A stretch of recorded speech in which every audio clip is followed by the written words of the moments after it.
네, 반갑습니다. 볼경 칼리 동호회 제도 4번 김대웅 원장입니다. 제가 이제 얼마 전에 댓글로 질문 받은 게 이제 검도인인 것 같아요. 검도 3단이시고 이제 검도를 계속 할 건데, 평생 검도를 할 건데, 이제 보완책으로 유도를 이제 한 주 2, 3회 추가로 좀 하려고 한다. 그래서 검도하고 유도의 조합에 대해서 어떻게 생각하느냐, 이 질문을 하신 거예요. 제가 볼 때는 이제 검도 3단쯤 되니까 이제 나올 수 있는 고민이었던 것 같아요. 그게 무슨 말이냐면, 제가 이제 칼리 지도자로 활동하면서 본의 아니게 칼리 수련 형태에 대해서 비판 아닌 비판으로, 그것도 애정이 있으니까 얘기하는 거잖아요. 이제 말을 많이 해요. 그 다음에 이제 이 무기술 관련된 내용을 이렇게 알려드리면서 유튜브 채널을 통해서도 항상 말씀을 드리는 거긴 한데, 이 스파링을 기본으로 무기술을 습득하지 않은 사람들, 시연하는 거, 합을 맞춘 형태나 시연하는 형태로 무기술을 습득하는 분들은 실제 스파링상 격검이라고 표현합시다. 이 격검이 일어났을 때 어떠한 양상으로 진행되는지를 잘 이해를 못해요. 그냥 본인들이 서로 본인들끼리 그냥 서로 이제 스파링 한번 해보는 거랑 체계적으로 막 100년 이상씩 이렇게 수십 년씩 제가 말씀드렸죠. 저도 대한검도의 검도를 20년 가까이 했고, 저희 선생님은 40년 가까이 하시고, 저는 저희 선생님 7단 선생님 밑에서 20년 동안 맞아가면서 배운 거예요. 그리고 제가 매일 검도장에 가서 검도 상호 연습 스파링을 안 했더라 하더라도 20년 동안 제가 검도 스파링 한 경험치가 얼마나 되겠냐고요. 주짓수보다 스파링을 더 많이 해요. 주짓수는 기술 시연하고 그 다음에 서로 그 기술에 대해서 익히는 시간 가지고 나중에 자유 스파링을 하잖아요. 근데 검도는 한 1개월 정도 기본 동작 배우고 나면 그때부터는 계속 풀 스파링이에요. 그런 식으로 제가 20년 가까이 했거든요. 근데 저는 사실 아무것도 아니에요. 대한검도에 사범들 있죠.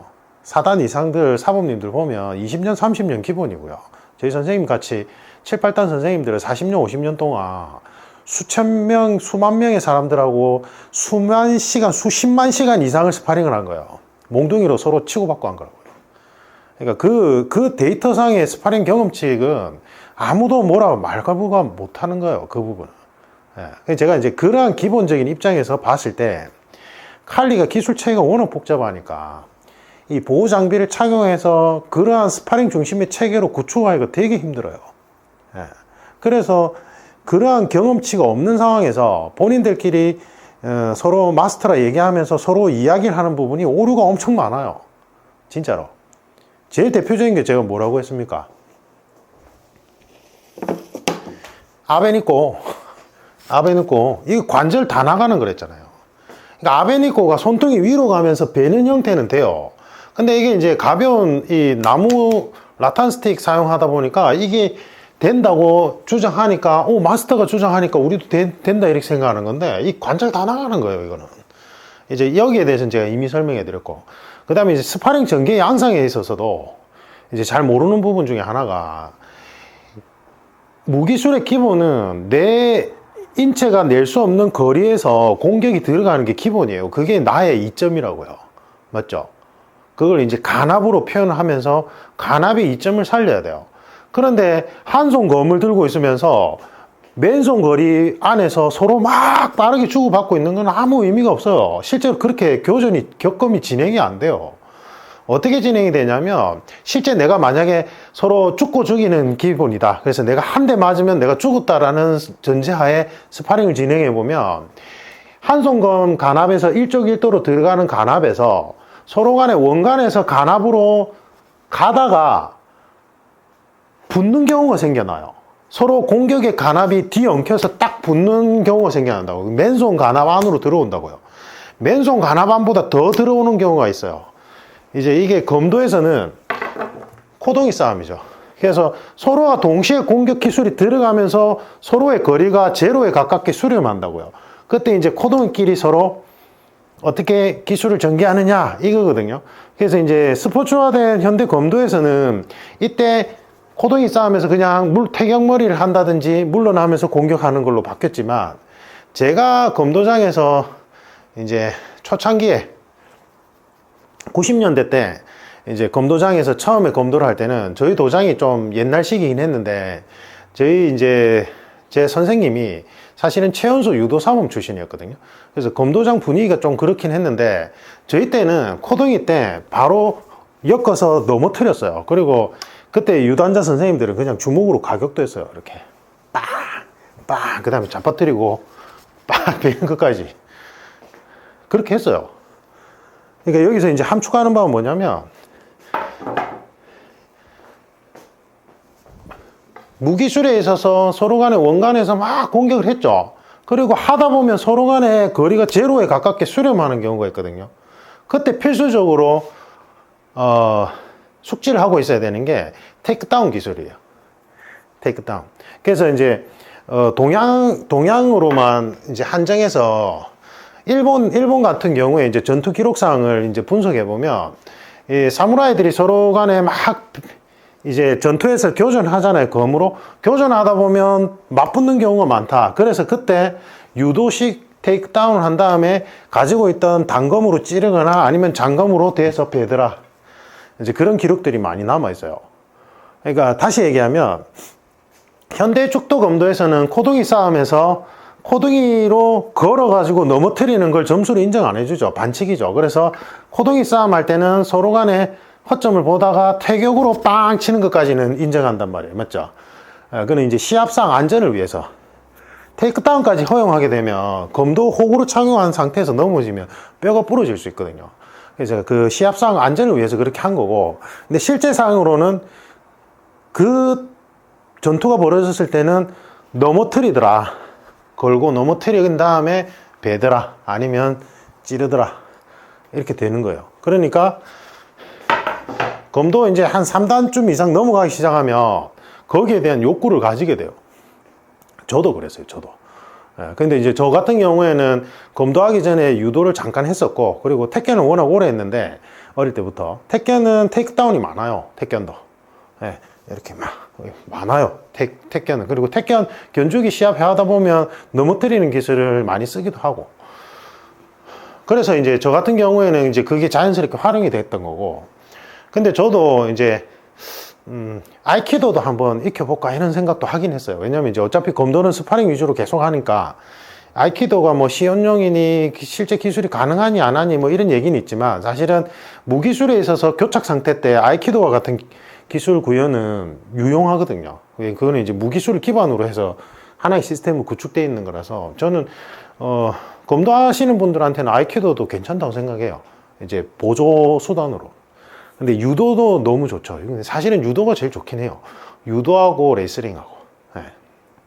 레슬링도 해보시면 정말 유용하다고 생각하는 게, 이게 유도는 옷을 잡아야 돼요. 그죠? 잡아챈 상태에서 뭔가 하지만 레슬링은 맨몸인 상태를 전제로 하기 때문에 옷을 굳이 안 잡고도 테이크다운 할 수 있는 기술들을 직관적으로 할 수 있는 게 많거든요. 그래서 전 좋았어요. 그 다음에 씨름 같은 거 하셔도 좋다고 생각해요. 저는 씨름. 그래서 저는 씨름이 생활 스포츠화 안 된 게 정말 아쉽거든요. 만약에 우리나라 씨름이 생활 스포츠화 돼서 유도처럼 이렇게 좀 일상생활 속에서 도장에서 쉽게 배울 수 있는 형태가 됐다면 저는 씨름 제일 추천해요. 씨름하고 유도하고. 그래서 무기술을 전문적으로 하는 분들은, 예를 들면 이제 검도 유단자 3단 이상, 조교 이상 정도 되는 분들이라면 격가지로 유도나 그 다음에 레슬링, 씨름 같은 거 같이 보조로 넣으시면 너무 좋아요. 제가 볼 때는. 그러면 나중에는 어떤 것도 좋아지냐면, 제가 이제 저는 택견의 채수를 대한검도 검도에 좀 접목시켜서 운영하는 게 좀 최종 목표였댔잖아요. 그 이제 제가 한 15년 차 때 그 감을 잡기 시작했는데, 그 감을 잡을 때 저만의 이제 훈련 방식이 뭐였냐면 한 13년 차였던 것 같아요. 그래서 이제 상호 연습을 하면서 저는 이제 수석사범이니까 지도사범, 수석사범 때는 가르쳐야 되잖아요. 가르쳐야 되니까 스파링 할 때 지도 연습을 하잖아요. 지도 연습을 할 때 이제 일부러 맞아주는 건 아닌데, 이 밑에 이제 유단자들이나 아니면 기초들이 공격해서 들어올 때 제가 손목, 머리, 허리 이렇게 공격 타이밍으로 공격하는 거는 별로 의미가 없어요. 사실은 내가 내 실력 밑에 사람들 지도 연습할 때는 그거는 같은 사범들끼리 할 때나 이제 그게 나도 실력이 느는 거란 말이에요. 그래서 그때는 어떻게 했냐면 저 같은 경우에는 이제 밑에 유단자들이나 밑에 이제 일반 관원들, 유단자들 아니면 뭐 기초들 지도할 때 이제 이 태권도 태권단이 많다 했잖아요. 그 유도도 그렇잖아요. 그래서 몸의 중심 이동과 상대방의 공격을 흘리는 연습을 좀 많이 하면 좋아요. 그럼 이제 유도를 배우신다고 하니까 그럼 예를 들면 이제 검도를 하다가 상대방이 공격을 치고 들어오잖아요. 그러면 그때 사선으로 빠지면서 공격을 흘려서 이 사람의 이제 죽도 같은 걸 걸어서 이 사람의 중심을 잃게 만드는 훈련을 한번 해보세요. 그러니까 이 죽도를 내 팔의 연장이라고 생각하고 상대방이 이제 공격이 들어올 때 먼저 세메를 할 때도 저는 이게 효과가 많아요. 그러니까 유도를 하다 보면 힘의 이동과 분산, 그 다음에 상대방이 힘이 들어올 때 밀면 당기고 당기면 밀면 이 원칙이 이제 유도를 하면서 익혀지면 이제 검도를 할 때 세메, 일본식 용어는 자제해야 돼. 예를 들면 세메로 서로 수싸움을 할 때도 이게 적용하면서 이제 수준이 올라갈 수 있고, 그 다음에 직관적으로 연습하는 방법은 이제 밑에 사람들이 치고 들어올 때 죽도나 아니면 몸을 그 사람의 공격을 흘려서 그 사람의 중심을 잃게 만드는 훈련을 한번 해보세요. 네, 이렇게. 저 같은 경우는 그렇게 많이 했어요. 그러면 팍 걸어가지고 당기고, 그 다음에 걸어서 당기고, 나는 빠지고, 이렇게. 그러면, 너무 자주 하면 밑에 사람들 실력이 안 늘죠. 되게 당황하고, 당한 입장에서는 되게 짜증나요. 나는 공격한다고 쑥 들어가는데 내가 거기 뭔가 빨려 들어가면서 중심을 잃게 되는 거니까. 그런 연습도 한번 섞어서 해보십시오. 지도 연습을 할 때. 그럼 좋아요. 그러면 뭔가 감이 오실 거예요. 저 같은 경우에는 그때 감이 왔던 게 흐름에 대한 이해도였거든요. 흐름. 나와 상대방이 공방을 이어갈 때 어떠한 흐름 속에서 내가 그 흐름을 주관할 것인가. 그게 이제 화두로 잡혔어요. 제가 이제 그 연습을 하기 시작하면서. 그때 이제 제가 생각한 거는 기세의 흐름. 내가 공격 기세, 상대방의 공격 기세, 방어 기세, 서로 기세의 어우러짐을 어떻게 풀어나갈 것인가. 이게. 그래서 저는 이제 그 훈련 방식을 쪼개가지고 제가 이제 칼리 지도할 때, 스파링 지도를 할 때 이제 풀 스파링으로 할 수가 없어요. 칼리는 되게 위험해요. 이게 장비가 완전히 개발된 형태도 아니고 이게 또 한손검은 이 양손검보다 훨씬 어려운 게 이 간압이 맨손 간압으로 왔다 갔다 하면서 수시로 변하기 때문에 이 지도 연습하기가 되게 힘들어요. 되게 힘든데 제가 이제 그거를 잘게 쪼개서 어떤 식으로 변형했냐면 내가 이제 공격에서 공간과 그러니까 제가 말했잖아요. 무기술의 가장 1원칙은 내가 다리를 써서 공간을 확보하는 게 이제 제 1원칙이에요. 그래서 나는 상대방으로부터 가깝게 만들고 상대방은 나를 멀게 만드는 형태를 기본으로 해서 공간을 먼저 만들어줘야 되는데 내가 이제 불규칙적으로 공간 먼저 만들고 이 사람이 어떤 식으로 움직였을 때 내 공격을 흘리면서 받아칠 수 있는지 이 수련생들이 즉석에서 연구하고 데이터를 분석할 수 있게끔 훈련을 시켜요. 제가 이제 칼리 스파링 지도할 때는 풀 스파링으로 바로 안 하고. 그래서 뭐 예를 들면 여기서 이렇게 들어갔다. 그럼 상대방이 이쪽에 있는데 난 지금 공격 루트가 이거 아니면 이거겠죠. 맞죠? 그럼 내가 이 사람이 처해진 동작 모션에서 내가 만약에 이 공격이 들어왔을 때 너는 어떻게 이 공격을 흘리고 칠 것인지를 이제 문답식으로 하고 그게 익숙해지면 자기가 대응 모션을 짜게끔 해요. 그럼 제가 이제 그 다음 모션 진행해주고. 말로 하려니까 어렵네요. 그래서 결론은 무기술 전문가들이라면 어느 정도 일정 레벨 정도 올라갔다면 예를 들면 이제 검도로 치면은 대한검대 검도 3단 정도면 최소 7년 이상 수련했을 테니까 그 정도 되는 레벨이라면 테이크다운에 들어간 무술을 하나 추가로 하시면 더 좋아요. 그래서 유도 제일 좋아요. 유도 제일 좋고 그 다음에 레슬링도 괜찮아요. 레슬링 이제 인근에 보면 레슬링 그 감독님 뭐 중고등학교, 대학교 감독님들이 레슬링 동호회 운영하는 데 있거든요. 거기 가서 레슬링 하셔도 좋고 태권도 좋긴 한데 저는 제일 추천하는 건 유도. 왜냐하면 일단은 스파링으로 그 배운 기술들을 바로 체감할 수 있으니까. 주짓수는 제가 좀 많이 안타까운 게 테이크다운 연습이 너무 좀 비중이 너무 적어요. 그래서 아예 누워있는 상태에서 바로 진행하니까 어떤 힘의 어우러짐과 흐름은 파악하기엔 너무 좋긴 한데, 어쨌든 무기술 전문가들한테 필요한 거는 이제 원간에서 파바박 팍 해서 거리가 서로가 제로가 됐을 때 상대방을 걸어서 넘어뜨리면서 무기로 베는 거를 이제 연습해야 되는 건데, 그런 측면에서 보면은 주짓수는 조금 아쉬운 부분이 많아요. 물론 뭐 요즘에 보면 이제 주짓수 사범님들 중에 보면 유도 출신자들, 레슬링 출신자분들도 많기 때문에 테이크다운을 전문적으로 비중을 좀 높이는 주짓수 체육관도 있긴 하다고 이제 하다고는 들었어요. 들었는데 아직까지는 그런 경우는 잘 없는 것 같고, 그래서 유도가 좋아요.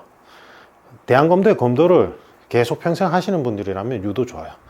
저도 사모님 검도 그만두신 거예요? 이렇게 질문을 좀 많이 받는데, 저는 그만뒀다고 생각 안 해요. 이게 검도 하다가 제가 칼리 하는 게 이어진다고 생각을 해요. 이제 택견 하다가, 어릴 때부터 택견 수련하다가 대한검도의 검도를 할 때도 그게 이어졌다고 생각을 해요. 이게. 예. 그래서 검도도, 근데 이제 제가 저도 검도를 계속 하려고 생각하고 있는 거는, 이제 우리 현직자분들 중에 검도 수련하는 분들이 있어서, 근데 이제 공간 확보가 천정이 많이 높아야 되는데, 지금 사무실은 천정이 많이 높아서 여기서는 해도 돼요. 해도 되는데 좁아요, 좀 여기가. 검도 스파링 상호 연습하기에는. 그래서 나중에 이제 한 몇 년 뒤에 제가 이제 제 본업 쪽에 사옥, 뭐 거창한 건 아니고 주택을 좀 사무실처럼 변형할 때, 그때는 이제 하려고 생각하고 있거든요. 제가 지금 칼리 지도자로 활동하면서 칼리도 가르치고 저도 칼리 수련하고 하지만, 그게 이 검도를 아예 안 한 시간이라고 생각 안 해요. 어차피 다 일맥상통해요. 하다 보면 전부 다 이제 연결되거든요. 그래서 그렇게 있고, 그 다음에 제가 이제 뭐 참고 삼아 말씀드리면, 제가 이제 유튜브 채널을 운영하는 건 어차피 크리에이티브로 활동하려고 하는 게 아니에요. 그럴 것 같으면 이런 식으로 유튜브 채널 콘텐츠 올리면 안 돼요. 진짜로. 저도 알아요. 잘 알아요. 그래서 제가 이걸 하는 목적은, 우리 현직자분들 가르칠 때 이게 너무 시간이 들쭉날쭉하니까 영상 강의를 올려놓고 이제 중간중간에 보기를 원하는 게 있고, 그 다음에 저는 칼리라는 무술을 되게 좋아해요. 예.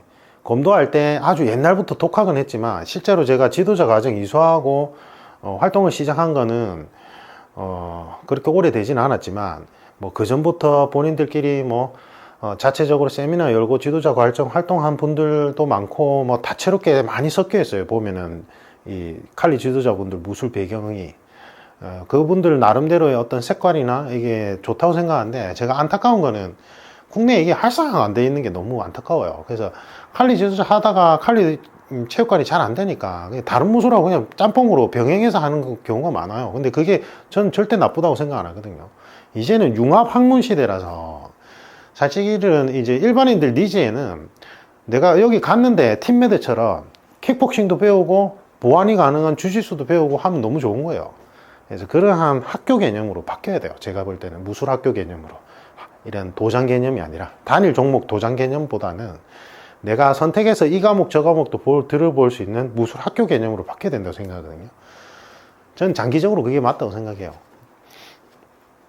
근데 물론 이제 한 사람이 이것저것 가르치면 안 되긴 한데, 어쨌든 저는 그런 방향성으로 생각하고 있는데, 제가 이제 이 채널을 한 궁극적인 형태는, 목적은 아까 얘기했듯이 우리 현직자분들을 가르치고 싶어서 그런 것도 있지만, 효율적으로 가르치고 싶어서 그런 것도 있지만, 제가 보니까 뭐 유튜브나 아니면 오프라인상 이게 무술 지도자하고 무술 마니아하고 막 뒤섞여 있어요.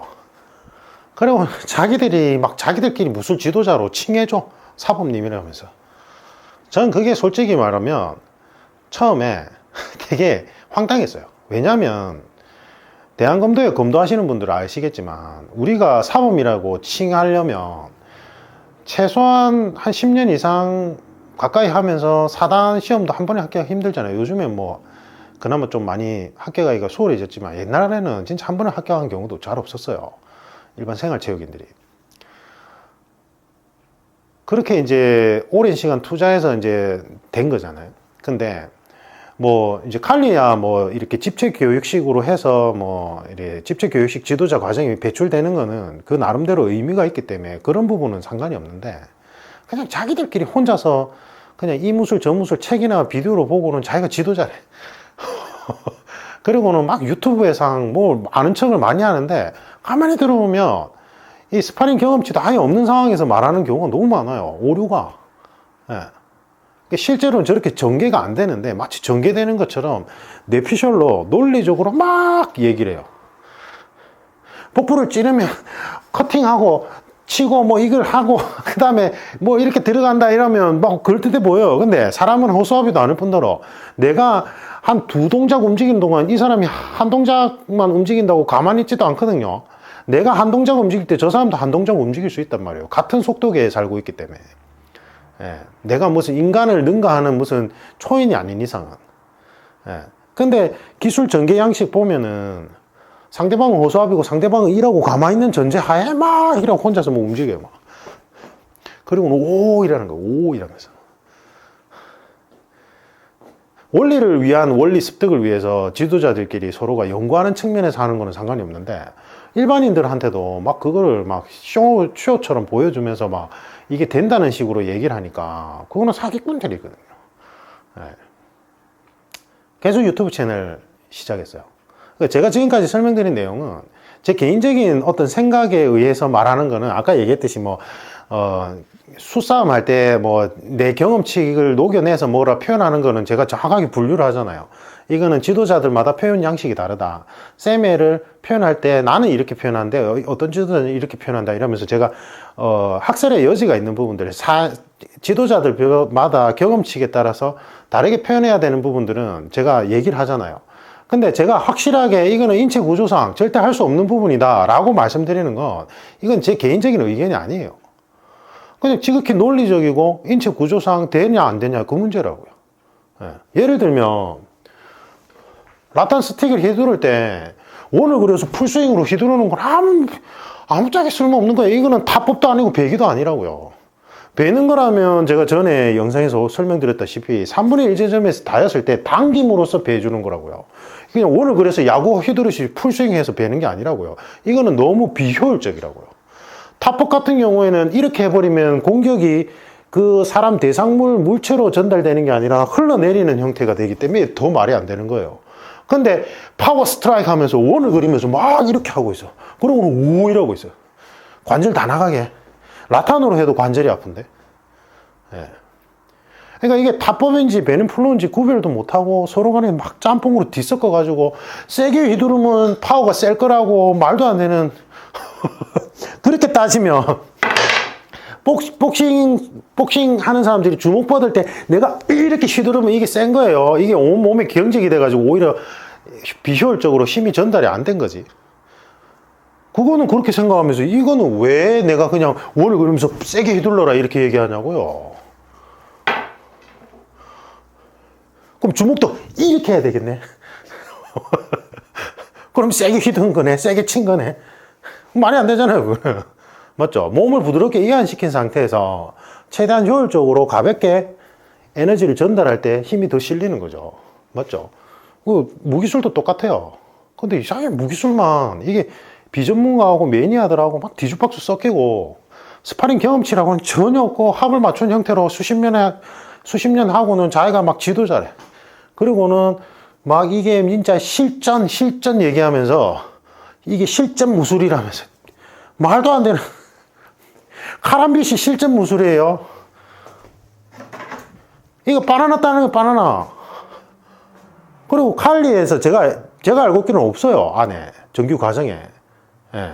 제가 이제 국내 지도자 과정 이수할 때도 거기서도 그 대표님이 아주 오랜 경력을 가진 분인데 실제로 칼리 안에는 카람핏은 없다. 근데 사람들이 영화나 이런 데 많이 나오니까 이제 자기들도 그거를 혼자 독학하신 분한테 배워서 자기들도 가르친다 이렇게 얘기한단 말이에요. 근데 이걸 수련해보면 되게 불편해요. 이게 왜냐하면 손가락이 이렇게 휘어져 있기 때문에 이게 튀어나와 있고. 예. 그래서 제가 그랬잖아요. 이걸 고리를 크게 만들고 내가 군인이라서 전술 장갑을 낀 상태에서는 괜찮다고. 예. 근데 그 효용 가치들이 사실은 그냥 나이프 팥칼로 잡았을 때랑 별 차이가 없단 말이에요. 별 차이 없어요. 어떤 사람들은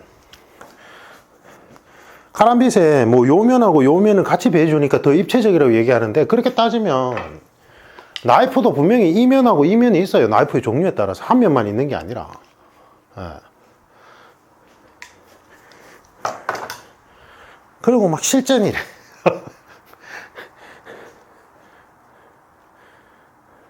그럴듯해 보이니까 마케팅상 그렇게 하는 거죠. 예. 근데 저게 되게 불편하단 말이에요. 불편하고 습득을 되게 요하니까 투자 대비 효율성이 떨어진다고요.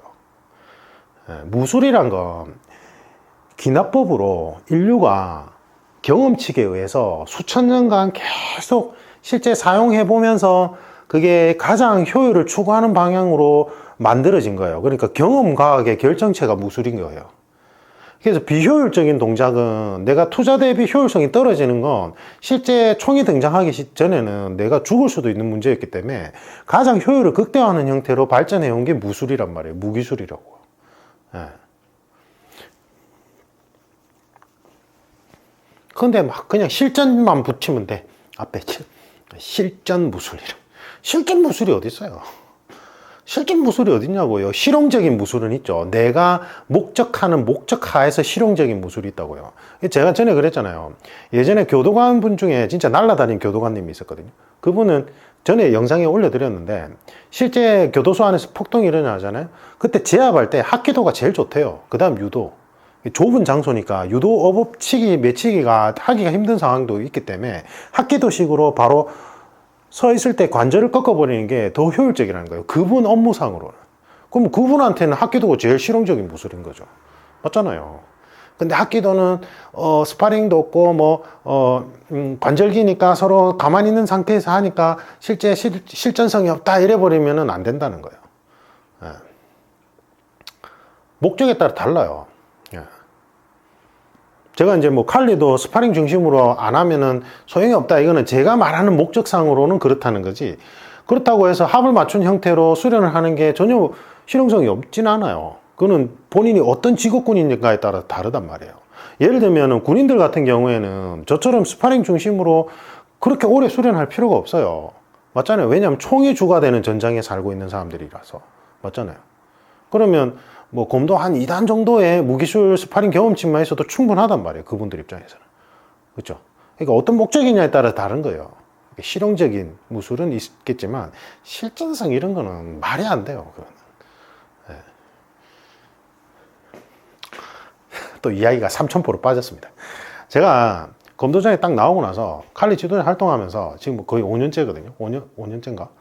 어쨌든 활동하면서 이분 저분 많이 만나봤는데 너무 뒤섞여 있어요. 이게 막 마니아들하고 실제 무술 지도자하고 막 뒤섞여 가지고 이야기가 가만히 들어보면은 막 그냥 논리적으로는 그럴듯해 보이는데 실제 스파링상으로 전혀 구현도 안 되는 거를 막 진짜 그럴듯하게 설명하는 사람도 있고, 그리고 그 위험성을 모르는 사람도 있고, 답답해서 좀 사설이 길어졌습니다. 어쨌든 결론, 유도와 대한검대 검도 수련생 분이라면 최소한 3단 이상 이제 유단자라면 유도를 이제 접하면서 유도의 채술을 검도 수련에 접목시켜 보는 거 매우 의미가 있습니다. 전 추천합니다. 그리고 칼리 수련생 분들이라도, 칼리 지도자나 칼리 수련생 분들도 이 테이크다운이 들어가는 유도나 레슬링이나 이런 것들을 하면 좋아요. 그리고 이제 특히 칼리는, 이게 칼리가 큰 장점이 뭐냐면 한 가지 시스템 하에서 움직이는데, 이 칼리가 안에 보면 파난투칸으로 맨손 근접 격투술에서 유도, 우리나라 보면 어떻게 보면 합기도에 가까운 식으로 테이크다운해서 거기서 무기를 쓰는 형태도 되게 복잡하게 발전해 있어요. 근데 이제 그게 실용성이 얼마나 있느냐의 문제는 좀 변론으로 하고, 그래서 칼리도 보면은 이제 이 테이크다운 형태의 무술을 같이 해주면 좋죠. 저는 그래서 저도 이제 어쨌든 지금 코로나 좀 어느 정도 종식이 되면 이제 주짓수 다시 해보려고 생각하는데, 저는 이제 그라운드에서 전개되는 건 전혀 몰라서 그래서 한번 생각하거든요. 그래서 무술 지도자들은 계속 자기 개발해야 돼요. 제가 생각할 때는. 그게 중요한 것 같아요. 어쨌든 답이 되었으면 좋겠습니다. 이상입니다.